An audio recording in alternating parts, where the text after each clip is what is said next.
নমস্কার বন্ধুরা, প্রিয়াঙ্কির পাকশালা চ্যানেলে সকলকে স্বাগত। রন্ধনী বন্ধন। আজ আমি আপনাদেরকে রান্না করে দেখাবো চিলি সয়া।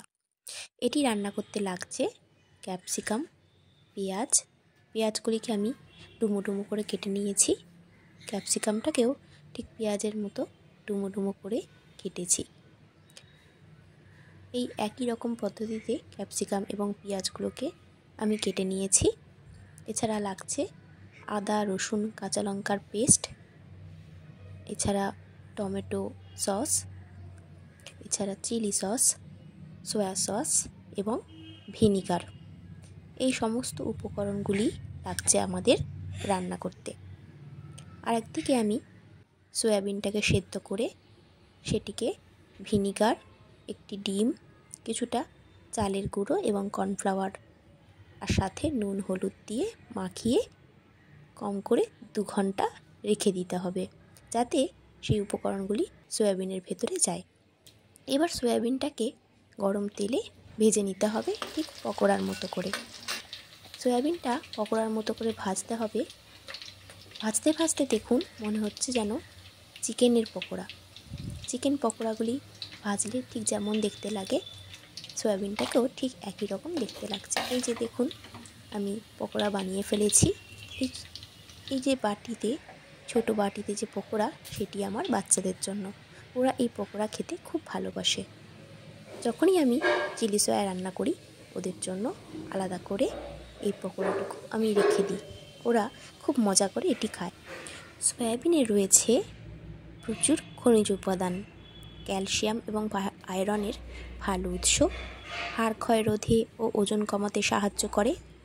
সয়াবিনে প্রচুর পরিমাণে protein, fibre, magnesium, zinc, phosphorus ইত্যাদি থাকে।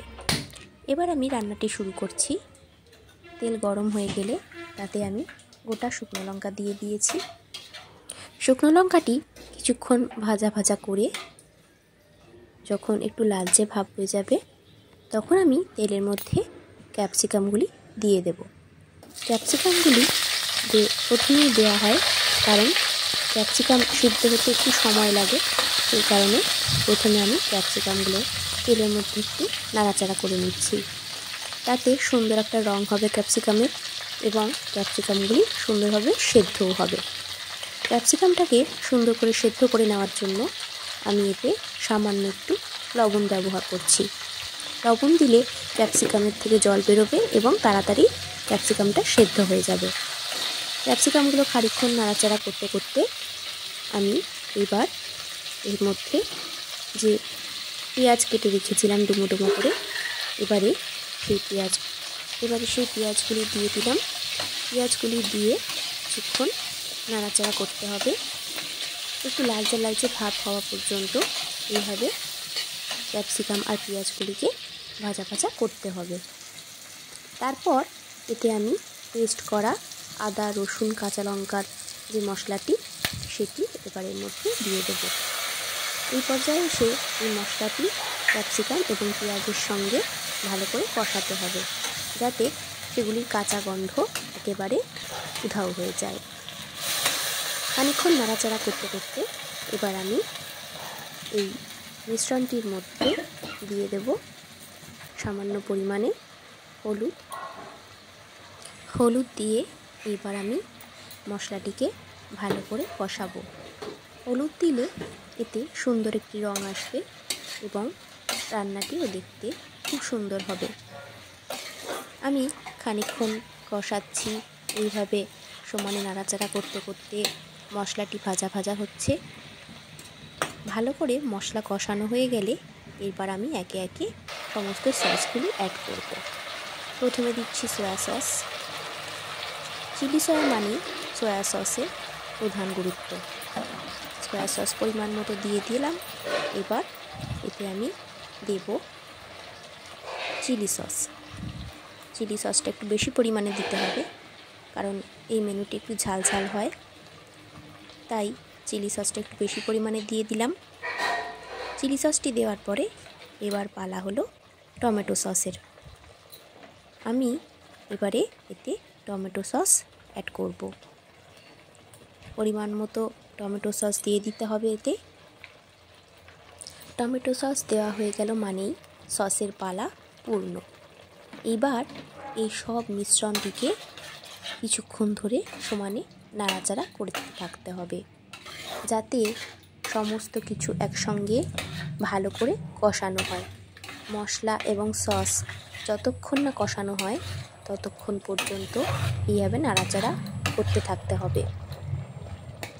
ভালো করে কষানো হয়ে গেলে এর মধ্যে থেকে যখন জল ছাড়তে শুরু করবে তখন এর মধ্যে আমি গরম জল অ্যাড করব।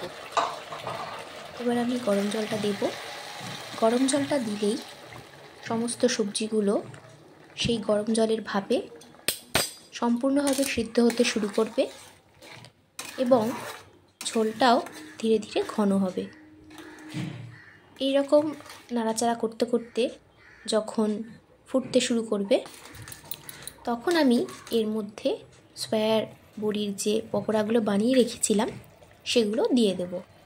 যেহেতু সয়া, সেই জন্য সয়া বড়িগুলো ভিজতে একটু টাইম লাগে, নরম হতে একটু সময় লাগে, সেই জন্য জলটা একটু বেশি পরিমাণে দিয়েছি।